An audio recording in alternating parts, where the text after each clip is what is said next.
with domestic inflation targeting focusing on reducing this. We can have a strict version where it's held completely constant. And likewise with the consumer price inflation. So we can see perhaps what's going on. So what you see here is these authors, they use, we're going to have the standard Diner file, but they have built in different ways of, there's a language in Diner, the Boolean language that tells, we can define things like you would in a standard computer program, like if, thens, and the like. So they just have this one mod file for different monetary policies that we can choose. So we don't have to have different individual files, we can look at one single file.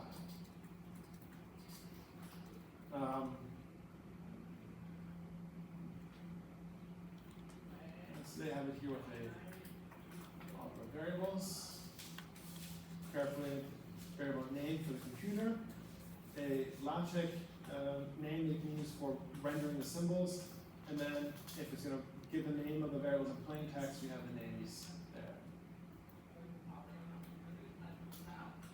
Here looks like they've turned off a world output growth shock. We can think of we have a monetary policy shock, a technology shock.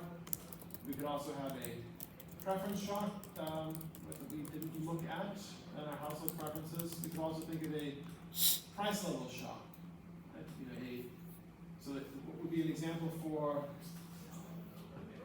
prices going up for goods produced abroad? Think of an oil price shock would be one example. Right? Might lead to the exogenous increase in prices for goods from abroad that we import. And then we have our parameters, preference parameters, production,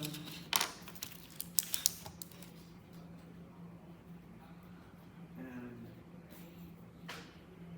we have our openness parameter, cal parameter, openness parameter, and then the substitutability. Okay, demand elasticity is the substitutability.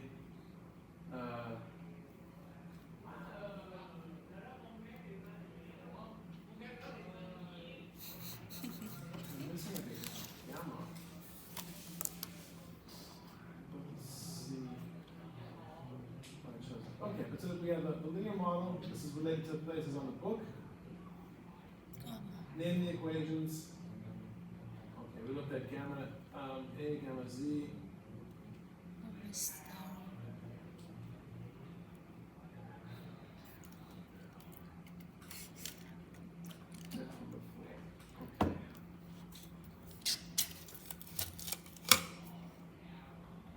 And so the policy rule is going to be different, whether we have a flexible inflation targeting, flexible consumer inflation targeting, it's a PI, or PI. And then we have the strict versions where we set, or monetary policy will be determined endogenously to ensure that one of those inflation rates is always constant, right? Which is the same as what we'd have when exchange rate rule is constant.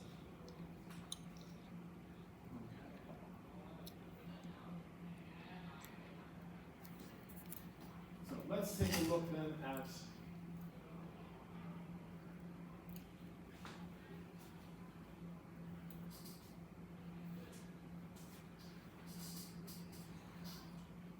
start off with the exchange rate peg.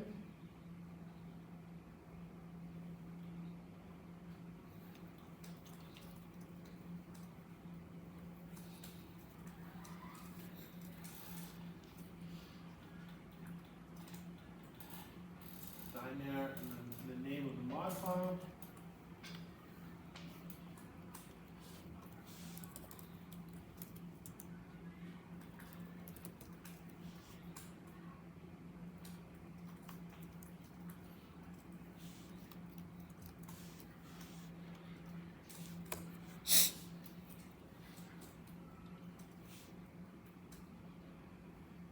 We have launch on a common condition satisfied, the right number of eigenvalues on the right, on the correct side of the unit circle, so larger than 1 in modulus. The dynamic gives us the variables, shocks, policy transition functions. Right? And if we look, the exchange rates policy function cannot respond to any of the shocks. Right? So it's constant all the time. That was by construction. That's what we hoped for with that policy rule.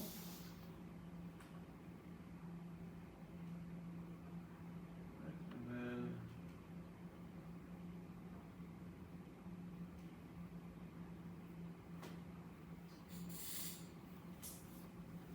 producing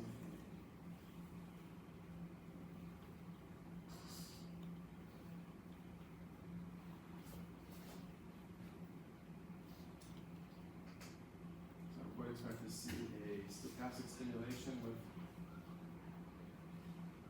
an impulse response. And we don't have an impulse response because initiate impulse response from the technology shock and do them one by one. Okay.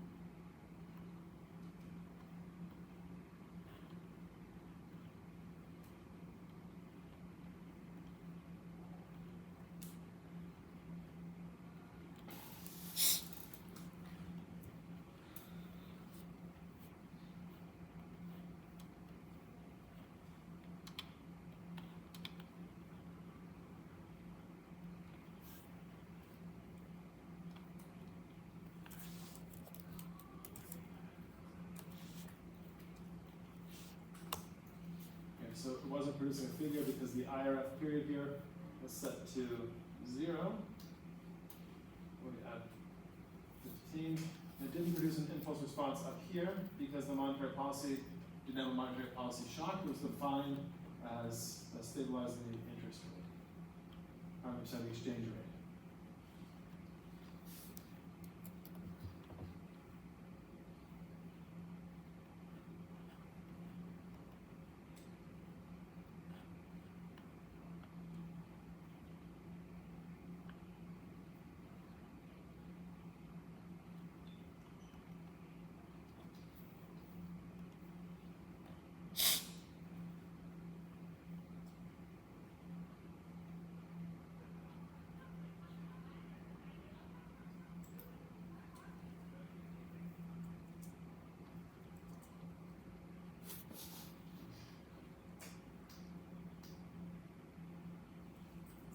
Clear everything. Like that. We'll run again. And now we should see. Yeah.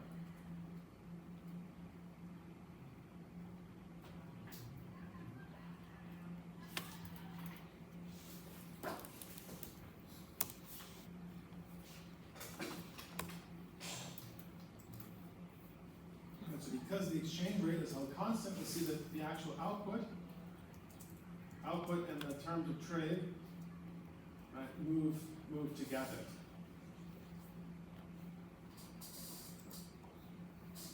Right, with no exchange rate mechanism to sort of to shift demand from one place to another, nominal terms then is all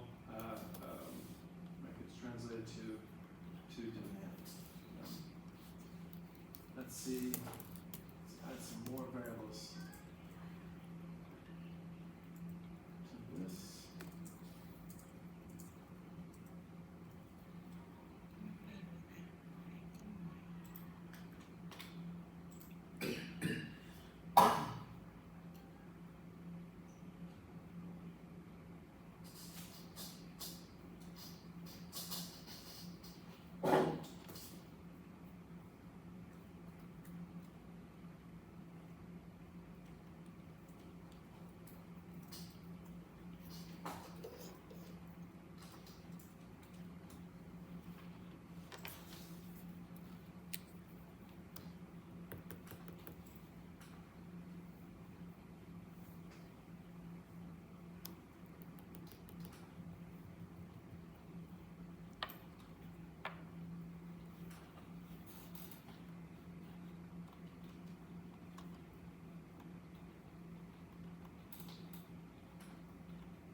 is for strict domestic inflation targeting.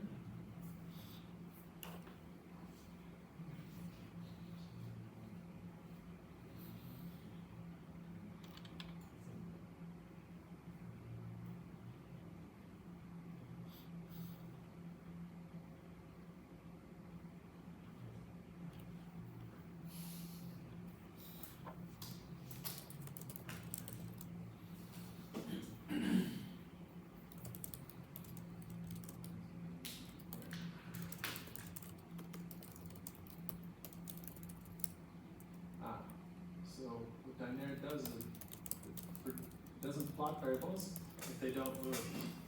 Right, so output goes up and it follows exactly this method. Output gap is closed. It's always equal to 0.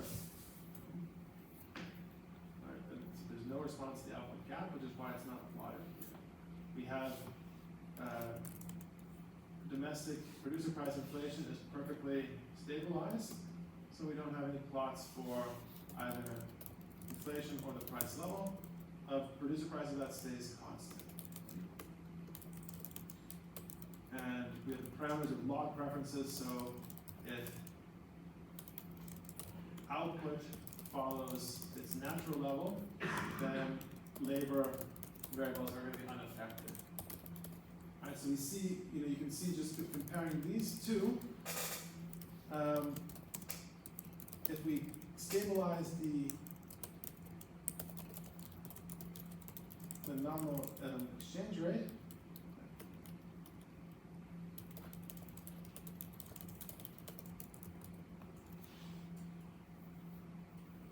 yes, the nominal exchange rate doesn't move here. If we don't, if we stabilize domestic prices, then the exchange rate is going to follow, the nominal exchange rate is going to follow the terms of trade, right? The real exchange rate in terms of producer prices. Those two items are going to move together, and output's going to go up together. So we're going to have this symmetric across domestic or across real and nominal worlds in the trade component. And so there's not going to be a distortion there. And if we look at, if we stabilize the exchange rate, the nominal exchange rate doesn't move, but now we're going to have a large decrease in labor. And this simply comes because output doesn't go up by 0.1, right? It goes up by a whole lot less. You can see this difference if you plot it on top of each other.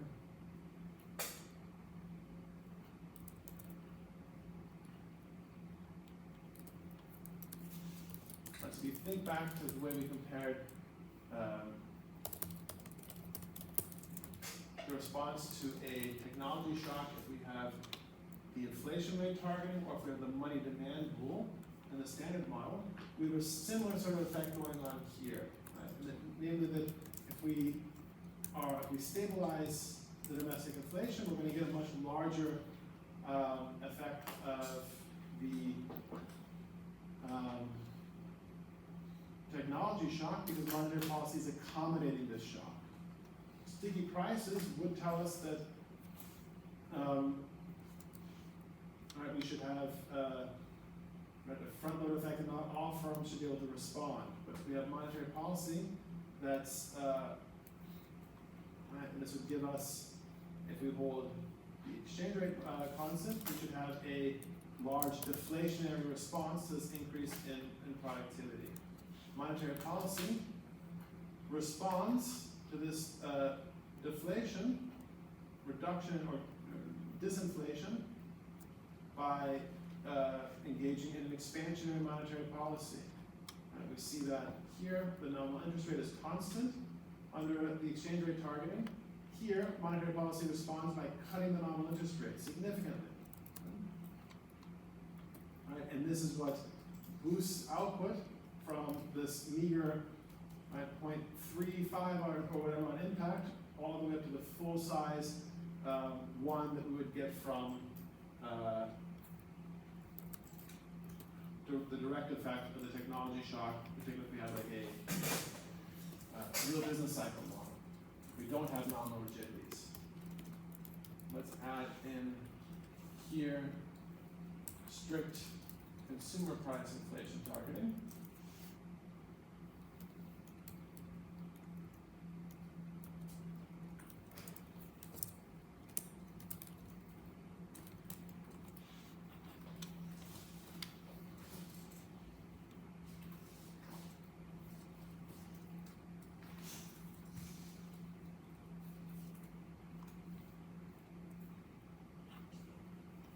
So now in terms of the output effect,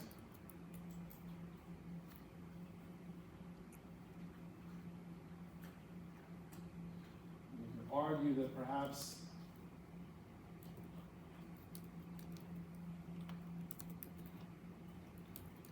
it's better than with the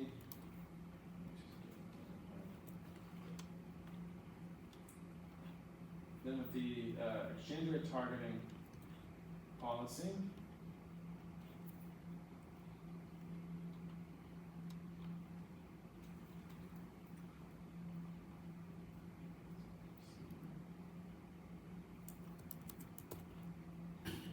So it's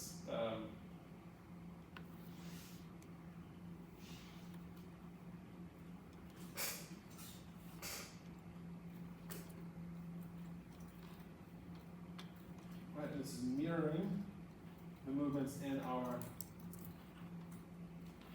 terms of trade. Right, but what we have in terms of the nominal interest rate, right, this gives us a nominal interest rate that is contractionary monetary policy compared to the case of domestic inflation target. Right? So we get monetary policy that's initially not supporting the economy. I wonder why.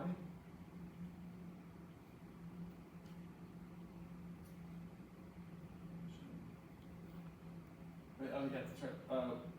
With a constant interest or exchange rate, a constant foreign interest rate, and the domestic interest rate is also constant in the fixed exchange rate regime.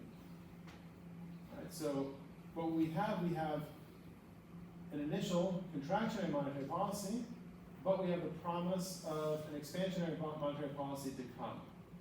Right? And this is what gives perhaps a little bit of a boost compared to the fixed exchange rate world. Right? This future expansionary policy is going to lead firms to produce a little bit more than they otherwise would. Right? If we look at the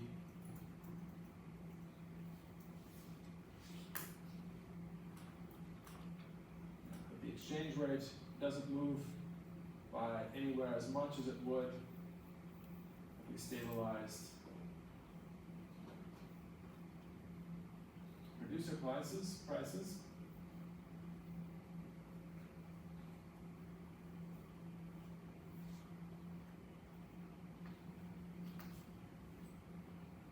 Right, and we can think about that for a second. So if we only care about the producer prices, we stabilize those prices completely, right? Then we're not concerned. We're not trying to stabilize the prices of imports, right? That come into our consumer price index. Our consumer price stabilization, right, is going to. And if we look at this, we have an extremely large spike up in our in the country's inflation here. So since producer prices are constant, this is a large increase in our import prices. This is our exchange rate here is shot up.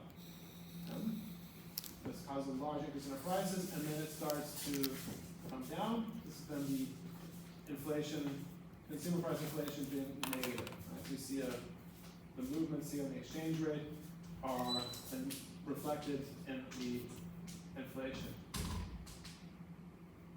Right, here's this large increase in the log price.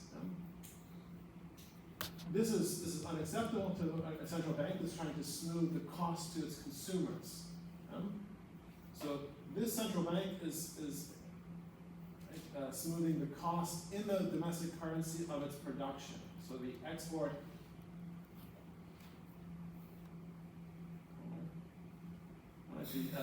think of like the export prices. It's stabilizing the prices, exports in its own currency, right? That's important. So it's not we're not trying to stabilize the dollar price of our production here in Vietnam. And the central bank is trying to stabilize the dong price of its exports, or of its production, that also is also exported. Here the central bank is trying to stabilize the dong price of the goods that its consumers buy.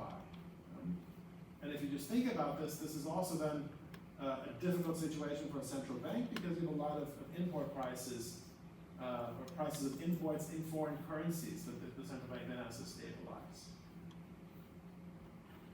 Right? And it does this then at the cost, right? So one way, it does this at the cost of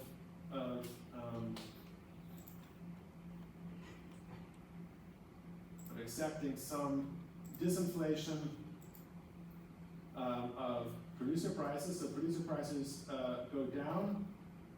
And so for our consumer goods, right, we can't maybe make all the prices constant, but we can make the total cost of your basket the same when you go to the supermarket, right? If the price of your Vietnamese goods goes down, right, the price of the imports go up, but if we can make the prices at home go down by enough, right, we can make up the difference so that the total amount you pay at the supermarket every week is the same.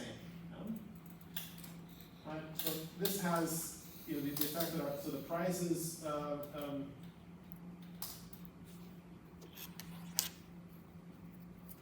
right, this is depressing then the competitiveness then of our production abroad, or exports abroad, which is why this ends up being then, I'm going to say, a larger negative output gap.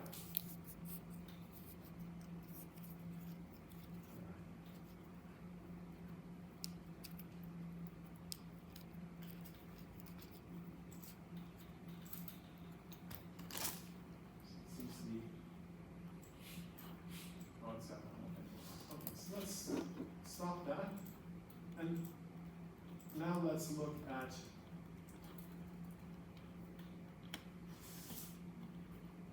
the practice exam. The actual exam that you get, that you'll have to take, will look exactly like this. So the whole point is to give you, the questions will be different, but the format will be the same. And the most important thing, there are going to be 2 parts, and unless there's an administrative reason to do it differently, I always make sure that there are as many points as there are minutes. So when you see the point for a question, you can also think of that sort of how many minutes I should be spending on this.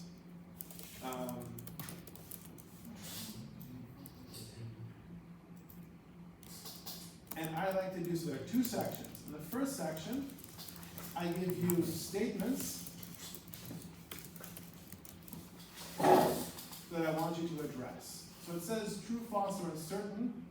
Right? The most important part, so that's important to think about, is this true, is this false, is uncertain, but then afterwards explain why. And that's the real important part here, is to give an explanation for why you think this statement is true, why you think it's false, and why you think it's uncertain. And you can explain your answer, right, by writing out text. Some of these, you can write, you can do this with equations, or you can do this with graphs. Many of them, some you could write a question. The log linear approximation of this equation is 1x plus y. that would be difficult to do verbally or with a picture. You'd probably have to do math for that, right? But in general, if I don't tell you, then it's up to you. All right, and so there's some dot dots here that, so just think these are some potential questions. The most important thing here, and that's why it's also in bold, I always give you options. So there are going to be 8 statements, right? And I forgot, I didn't really get that part. That's okay. Skip that question, right? You only have to address 6 of the 8 of them. There will always be some choice.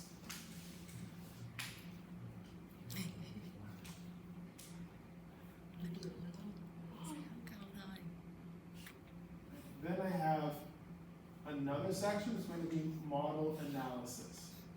So again, this one here, please answer one of the following 2 questions. So spend a minute and look at the 2 different options that you have and then make a choice, right? So the idea here is to put it this way. So it's impossible,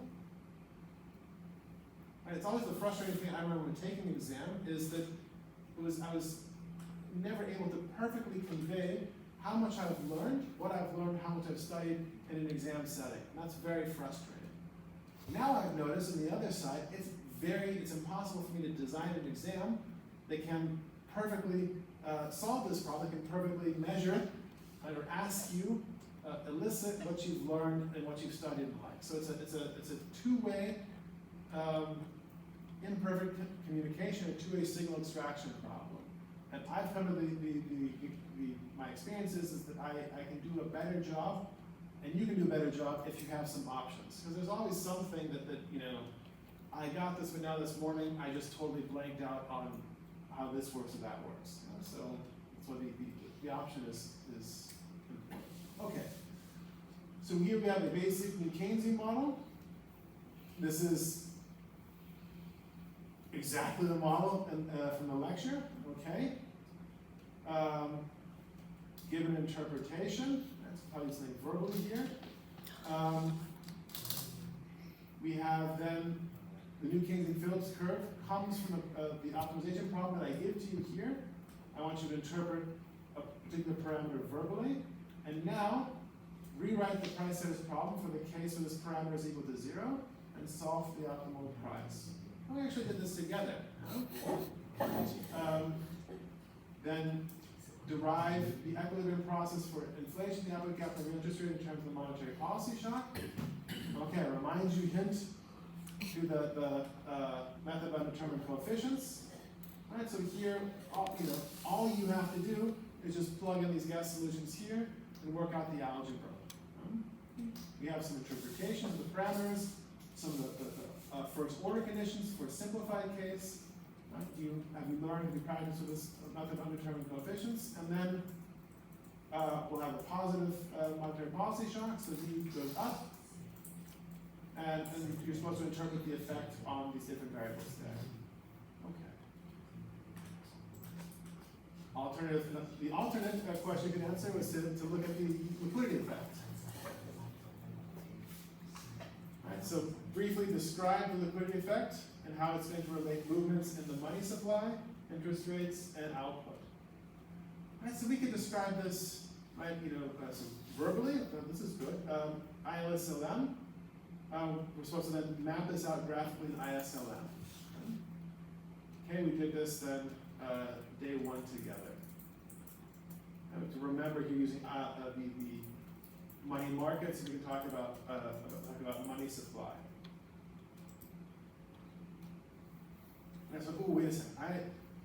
I only remembered the ISTR model. I forgot how to do the money market equation. All right, then I should probably not do the liquidity effect question. I remember how to do all this with the New Keynesian model. Super. Okay? And that's kind of how I would approach this. And then here now I give you impulse responses to a monetary policy shock.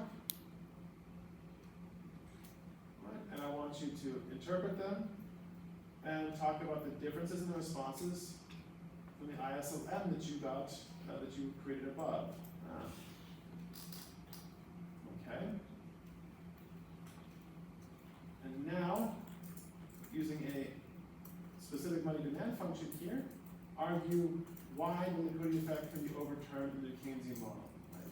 So what would be movements in these variables, perhaps, that would be consistent with the new Keynesian model, but would not give us the liquidity effect. Right, so that would be, you know, practice exam you can practice on.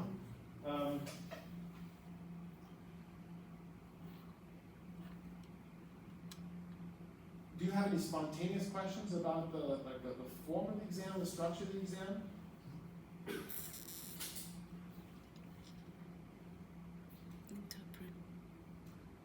Sorry, question 2 and 3 is like we choose either one or so okay.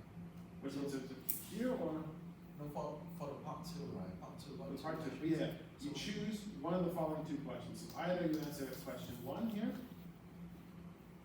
or you answer question 2.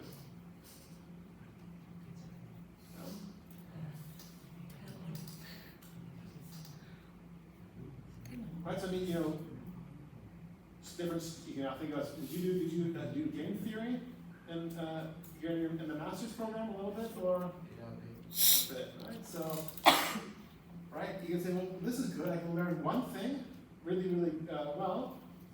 Now, I don't have to learn everything for the exam. Okay, that's one strategy. The riskiness is, well, if it doesn't come up in the exam, or if it comes up in combination with something that you didn't study, not so good. No? If you study, right, then the one frustrating thing is what if I'm, you know, I study really hard and I can answer 1 and 2, right? That might make me mad. I'm so good I can do both, but I only should answer 1, right? You know, then, yeah. You know, and so what I'll do is, I mean, we've done a little bit earlier, and I think this is good. This is a lot of the open economy models, obviously, to slow down. I think, but I still think it makes sense for us to put off answering these until Friday. You know? So, you know, maybe now what makes sense is a little bit of self-study time, right? You know, maybe look at this exam, right? By yourself or with each other, and start thinking about, you know, can I do this? What would I do with this? Right? And we'll see each other then tomorrow, when we're going to look at then our last topic of the course, which is going to be the new Keynesian model again. But now, instead of looking at open economy, we're going to look at a financial friction. So we thought about the consumption savings model with imperfect financial markets, where we have a borrowing constraint. And we're going to look now at then, you know, a model. It's a famous model from Bernanke, Gilchrist, where they have where firms are firms and entrepreneurs that would like to borrow, but they're borrowing constrained. So we're going to get a feedback effect with their balance sheets, the value of their collateral, the amount that they can borrow, and the real economy. And we'll look at that then together tomorrow. So, okay.